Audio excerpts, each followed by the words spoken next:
Kebenaran tidak akan pernah bisa dipenjarakan.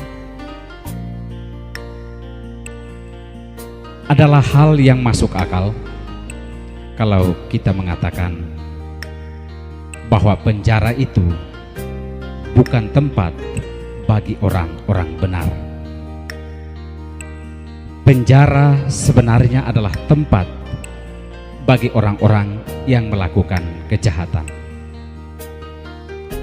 Walaupun tak sedikit jumlah orang benar yang harus meringkuk di balik jeruji besi, karena praktek di dunia ini membenarkan bahwa kejahatan bisa berada di surganya dunia, sedangkan kebenaran bisa berada dalam nerakanya dunia.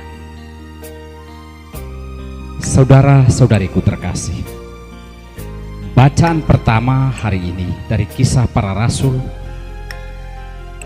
menampilkan perjuangan para murid Yesus yang dipenjarakan oleh karena pewartaan mereka tentang Yesus, Sabda Allah yang hidup. Hal ini menimbulkan iri hati dan amarah di kalangan tua-tua Yahudi dan kaum Saduki. Tua-tua Yahudi iri hati karena mereka kehilangan simpati dari banyak orang, karena ajaran-ajaran palsu mereka seolah-olah diobrak-abrik oleh fakta kebangkitan Tuhan Yesus. Sedangkan kaum Saduki ikut-ikutan iri hati karena ajaran tentang kebangkitan bertentangan dengan ajaran dan keyakinan mereka bahwa tidak ada kebangkitan orang mati. Para murid itu ditangkap dan dipenjarakan. Namun Tuhan mengeluarkan mereka secara ajaib dari penjara tersebut. Tindakan pembebasan Tuhan terhadap para murid Yesus ini menunjukkan bahwa pertama, Tuhan tetap menyertai karya pewartaan Injil sampai kapan dan dimanapun.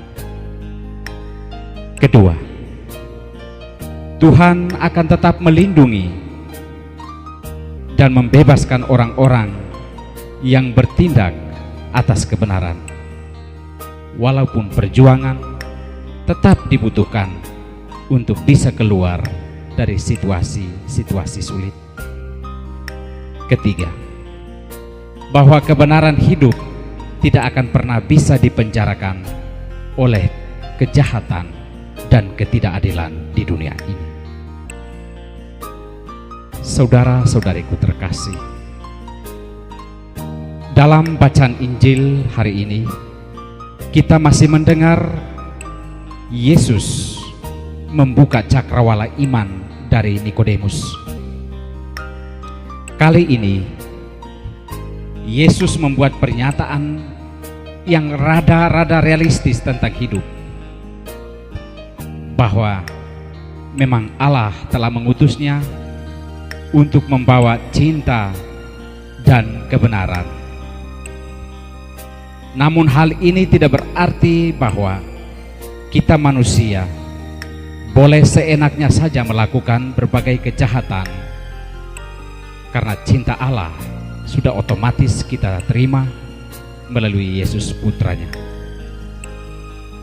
Akan tetap ada penjara atau hukuman bagi semua orang yang tidak percaya kepada Yesus. Hukuman itu adalah bahwa semua hal baik, semua hal yang benar, semua hal yang bernilai terang tidak pernah akan tampak bagi mereka yang tidak percaya, karena sekalipun melihat, mereka seolah-olah tidak melihat, sekalipun mendengar, mereka seolah-olah tidak mendengar. Saudara-saudariku terkasih, akhirnya sebenarnya bukan Tuhan yang sedang menghukum kita, tetapi kitalah yang sedang menghukum diri kita karena tidak mau mendengar dan mau melihat hal yang baik dari Tuhan.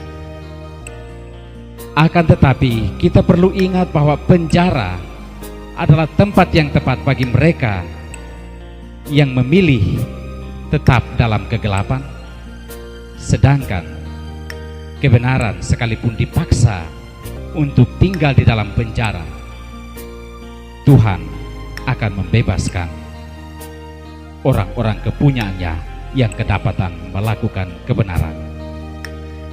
Maka berjuanglah untuk tetap menjadi orang-orang kepunyaan Allah dengan tetap berada dalam kebenaran Allah, sesulit apapun keadaan yang sedang kita jalani. Tuhan memberkati kita semua.